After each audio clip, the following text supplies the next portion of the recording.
আমাদের শিক্ষার্থীরা দেখছে যে অনলাইনে প্রচুর পরিমাণে এডিক্টেড থাকে এডমিশনের সময়, অমুক ভাইয়ার সাজেশন, তমুক ভাইয়ার এটা মডেল টেস্ট, এটা সেটা করে ব্যস্ত থাকে, অমুক ভাইয়ার আবার অনলাইন বেস থাকে, এটা সেটা থাকে।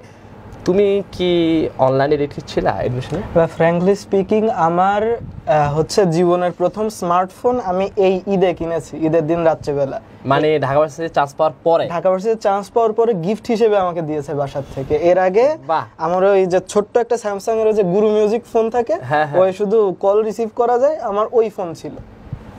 বেস্ট। তার সত্যি কথা আমি আশা করি, আমি সত্যি কথা আমি একটু আগে বলবো যে আমি জানতে চাইনি, হঠাৎ করে একদম সবাই সামনে জানতে চাইছি, কারণ হচ্ছে যে সাধারণত যারা ঢাকা ভার্সিটিতে টপ 10-এ থাকে বা টপ লিস্টে থাকে, টপ 20-তে, তাদের বেশিরভাগ একটা গল্প শুনতে হয় আমার যে তারা স্মার্টফোন ইউজ করে না বা এরকম। বরাবর মতোই মাহিও সেম বরাবরের মতো।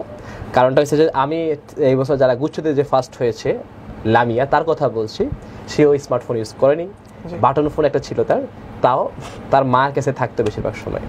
অর্থাৎ এই পরিস্থিতি আসার পরে তারপরে জীবনে সফলতা অর্জন করা সম্ভব।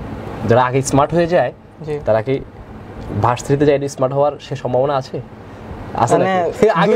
দুইটা অপশন, হয় ভার্সিটির আগে স্মার্ট হয়ে ভার্সিটি পাওয়া যাবে না, নয় ভার্সিটিতে যে স্মার্ট হতে হবে তার আগে আনস্মার্ট থাকে। Exactly right.